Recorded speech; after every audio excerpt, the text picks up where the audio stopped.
Hello from Kampala in Uganda. Thank you so much for joining me today for a few thoughts from the Bible. So in January this year, I visited Liberia, the country that will become home for me from November this year. And one thing that is absolutely impossible to ignore in that particular nation is the fierce humidity. It is unlike anything I've ever experienced before. You cannot do anything without ending up dripping with sweat.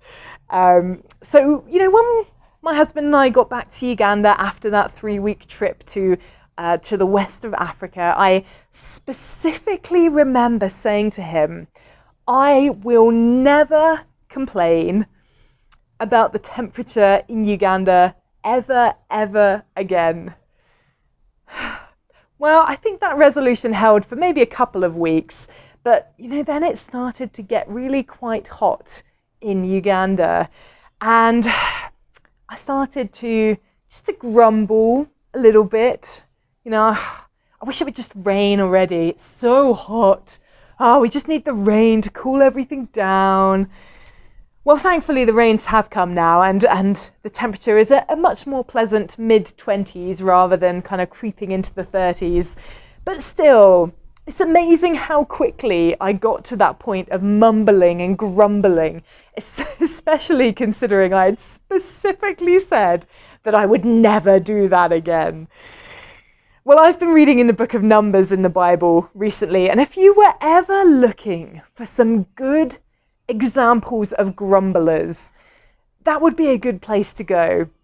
The Israelites, freed from the misery of slavery, having seen God move in miraculous, incredible ways, having seen a cloud lead them by day and a pillar of fire by night, the literal presence of God guiding them, they still find time to grumble over and over and over and over again. And I found one particular instance of this really interesting in Numbers chapter 11 and verse 4. It says, the rabble with them, the Israelites, began to crave other food. And again, the Israelites started wailing and said, if only we had meat to eat. Not very many vegans there, I think. But a few verses later, in Numbers 11 and verse 10, we read that Moses heard the people of every family wailing at the entrance to their tents. The Lord became exceedingly angry, and Moses was troubled. There are just so many lessons we can learn about grumbling in these couple of little verses. But firstly, grumbling is infectious. What started out with a rabble, just a few discontent people muttering, suddenly, in the space of 6 verses, has turned into every single family standing in the entranceway to their tents, wailing aloud. We need to be careful who we are listening to. It's all too easy to be swept along in muttering and complaining until we start to believe something that may never even have bothered us in the first place. But we also need to be careful of what we're saying so that we don't end up being a part of that rabble, being a part of that group that spreads discontent, that spreads grumbling and muttering, leading other people to complain. Grumbling is infectious. Secondly, grumbling makes us lose our perspective. At this point in time, at this point in the story of the Israelites, they did not know that they were going to be wandering in a desert for 40 years. The incident that led to that happening hadn't happened yet. So as far as they knew, they were just on their way directly to the promised land. Now, this means that the manna, this miraculous food from heaven that appeared on the ground every day for them to collect and eat, was only ever supposed to keep them going for I don't know, a few months, maybe like a year. I don't know how long it took to do that journey, but it wasn't forever. It was something to keep them going for a short time until they entered the promised land. And yet their grumbling, it blinded them about what was to come. They forgot all of those promises about the land of milk and honey in light of their perceived lack in the here and now. That's a little bit of a challenge, because how often, I wonder, do we do exactly that?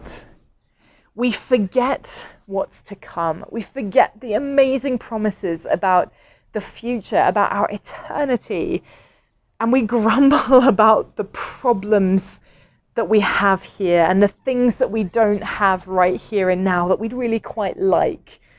It's all too easy to lose our perspective as we grumble. Thirdly, though, God does not like grumbling. The Lord became exceedingly angry at the Israelites. That's what that passage tells us. He was exceedingly angry. That's some pretty strong language there. He wasn't just a little bit ticked off. I mean, God was angry at them. And I was wondering why it had that big a reaction. See, I don't think that we aren't supposed to speak out about anything. You know, quite the opposite. We are supposed to speak out about lots of things. We're supposed to speak out about injustice, about people who are hurting.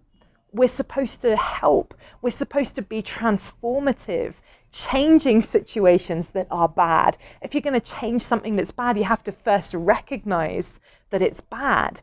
But there's something a little bit different between acknowledging an issue, acknowledging a problem, and thinking this is something that can be fixed, and just grumbling about it. There's something even different about acknowledging a problem that can't be fixed and taking it to God and laying it before Him.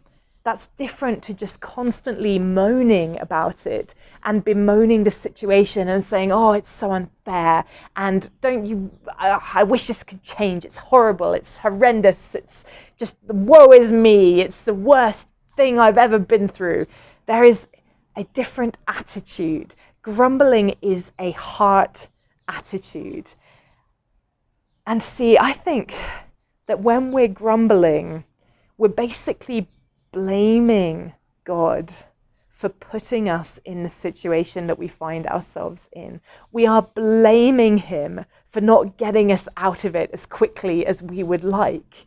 We're not trusting Him in that situation. Instead, we're just moaning and grumbling and muttering, and just that attitude of our heart, it changes our words.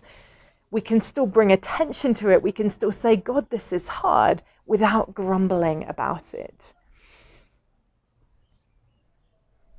Do everything without grumbling or arguing, says Philippians chapter 2, verse 14, so that you may become blameless and pure, children of God without fault in a warped and crooked generation.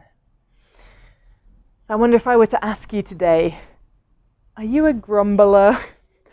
What would your answer be?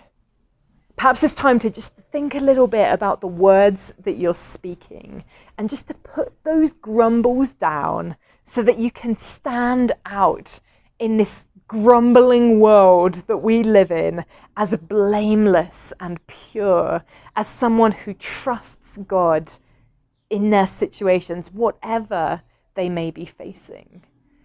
No, it really did no good complaining about the temperature here. If anything, it only made me more aware of my discomfort. Grumbling doesn't solve anything. It just highlights the issue. Bringing things to God does solve them. It helps us. It can give us the strength to get through those hard times. Don't be a grumbler. Bring everything to God. Thank you so much for joining me here today. I will be back on Friday with another new video, so I will see you then.